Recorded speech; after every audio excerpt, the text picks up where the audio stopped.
자, 여러분, 오늘 수업 시작해 볼까요?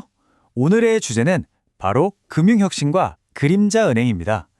아니, 은행은 은행인데 앞에 그림자라니 뭔가 좀 으스스하게 들리지 않나요? 오늘은 이 비밀스러운 그림자 은행, 그리고 그 심장 역할을 하는 증권화라는 금융 기술에 대해서 한번 제대로 파헤쳐보겠습니다. 현대 경제를 움직이는 보이지 않는 손, 지금부터 저와 함께 알아보시죠. 오, 아주 좋은 질문이에요. 역시 우리 학생들 시작부터 예리한데 그림자 은행이라 이름만 들으면 무슨 유령 회사 같기도 하고, 그죠? 좋습니다. 바로 이 질문을 시작으로 오늘 그 정체를 낱낱이 파헤쳐 보도록 하죠. 자, 먼저 그림자 은행이 뭐냐? 이름처럼 그렇게 비밀스러운 건 아니고요. 사실 우리가 한 번쯤 들어봤을 법한 투자은행, 헤지펀드 같은 금융기관들을 말하는 거예요. 그럼 얘네가 왜 그림자 은행이라고 불릴까요? 일반 은행과의 가장 결정적인 차이점, 딱 하나만 기억하시면 됩니다. 바로 예금을 받지 않는다는 점이에요. 맞습니다. 우리가 아는 일반 은행들은 여러분이나 저 같은 사람들이 맡긴 예금을 가지고 돈을 굴리잖아요. 이게 바로 은행의 연료죠. 그런데 그림자 은행은 다릅니다. 얘네들은 증권화라는 아주 특별하고 뭐랄까 강력한 엔진을 사용해서 움직입니다. 오늘 이야기의 모든 비밀은 바로 이 증권화에 숨어 있다고 해도 과언이 아니에요. 자, 이제부터 진짜 마법 같은 일이 벌어집니다. 금융혁신의 꽃이라고 불리는 바로 그것, 증권화. 영어로는 세큐리티제이션이라고 하는데요. 과연 이게 뭘까요? 말이 좀 어렵죠? 아주 간단한 비유를 들어볼게요. 여러 과수원에서 사과, 배, 포도를 각각 사와요. 이걸 예쁘게 찢고 잘라서 프리미엄 모듬 과일 샐러드라는 새로운 상품으로 만들어서 파는 거예요. 어때요? 그냥 과일 때보다 훨씬 더 좋아 보이고 사고 팔기도 편하겠죠? 바로 이겁니다. 개별 대출이라는 각각의 과일들을 묶어서 누구나 쉽게 사고 팔 수 있는 금융상품, 즉 과일 샐러드로 재탄생시키는 마법. 이게 바로 증권화입니다. 네, 바로 그거예요. 야, 이해가 정말 빠르네요. 그냥 여기저기 흩어져 있던 대출 쪼가리들이 어떻게 전 세계 투자자들이 탐내는 근사한 금융상품으로 변신할 수 있느냐? 정말 좋은 질문입니다. 그 마법 같은 과정을 지금부터 제가 딱 5단계로 나눠서 아주 명쾌하게 설명해 줄게요. 이 과정을 전문 용어로는 대출 실행 후 매각 모델이라고 불러요. 영어로는 Originate to Distribution 모델이라고 하는데 이름이 어렵다고요? 전혀요. 단어를 뜯어보면 아주 쉬워요. 대출을 만들어서 Originate, 그걸 바른 투자자들에게 판매한다. Distribute, 그냥 딱 이 뜻입니다. 자, 한 단계씩 차근차근 따라와 보세요. 자, 과정을 한번 쭉 따라가 봅시다. 1단계, 대출 브로커가 돈 필요한 사람을 찾아서 대출을 해줍니다. 2단계, 관리회사가 매달 꼬박꼬박 원금이랑 이자를 잘 걷어가고요. 이제 3단계가 중요해요. 투자은행 같은 큰 손이 나타나서 이런 대출 수천, 수만 개를 싹 사들여서 아주 거대한 묶음으로 만들어요. 그리고 4단계, 이 묶음을 담보로 주택저당증권, 줄여서 MBS라는 새로운 증권을 짠 하고 발행해서 시장에 내다 파는 거죠. 그럼 마지막 5단계는 뭘까요? 네, 바로 전 세계의 투자자들이 이 증권을 사들이는 겁니다. 어때요? 생각보다 간단하죠?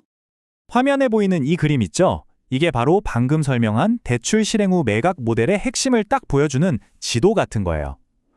대출 모집, 자산 관리, 일괄 매입, 매각 처분. 이 네 단어가 바로 평범한 개인의 대출이 어떻게 수조 원짜리 금융상품으로 변신하는지 그 여정을 한눈에 보여주는 겁니다. 아주 중요하니까 눈에 잘 담아두세요. 자, 여기서 정말 중요한 핵심 포인트가 나옵니다. 바로 뭐냐? 대출을 해준 은행이 그 대출을 끝까지 가지고 있지 않는다는 거예요. 그냥 팔아버리는 거죠. 이게 왜 그렇게 중요하냐면요. 옛날에는 은행이 대출을 해주면 만기가 될 때까지 모든 위험을 자기가 다 짊어졌어요. 돈 뗄 위험까지도요. 그런데 이 모델에서는 어때요? 대출을 만들어주자마자 그냥 다른 투자자한테 팔아버려요. 그럼 위험은 누가 가져갈까요?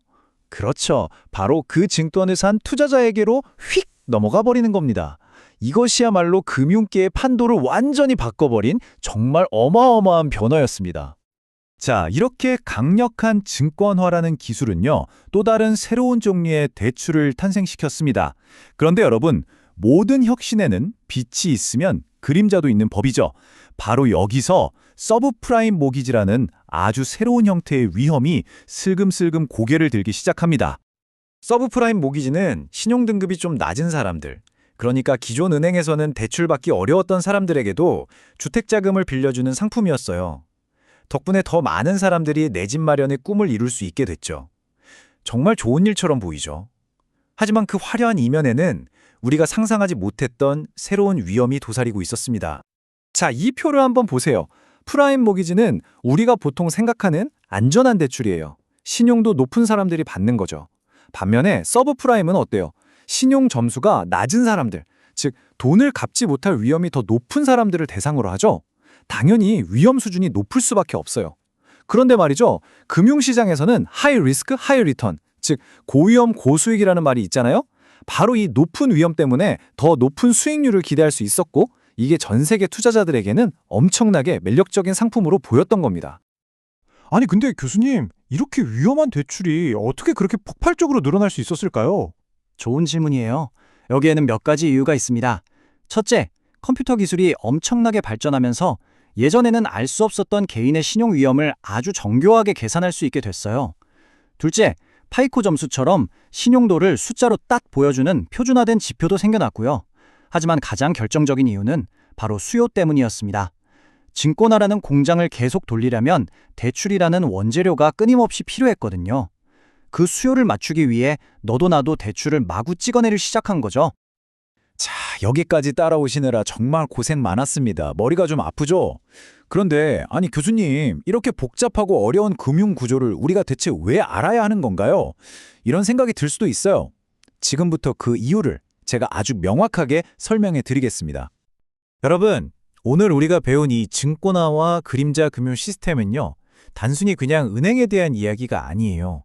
이건 우리가 살고 있는 이 현대 자본주의 시스템의 뭐랄까 심장과 혈관이 어떻게 작동하는지를 들여다보는 것과 같습니다. 이걸 모르면 경제를 안다고 말할 수가 없는 거죠. 우리가 매일 뉴스에서 보는 주식시장이 오르락 내리락 하는 거, 달러 환율이 변하는 거, 국채금리가 어떻고 하는 얘기들, 이 모든 것들이 사실은 오늘 우리가 배운 이 시스템과 아주 깊숙이 정말 거미줄처럼 촘촘하게 얽혀 있습니다. 그러니까 이걸 모르고서는 현대 경제의 큰 그림을 절대 이해할 수 없다는 거죠. 물론 오늘 내용이 좀 어렵게 느껴졌을 수 있어요. 그럴 수 있습니다. 당연해요. 하지만 여러분, 이거 하나만 꼭 기억해 주세요.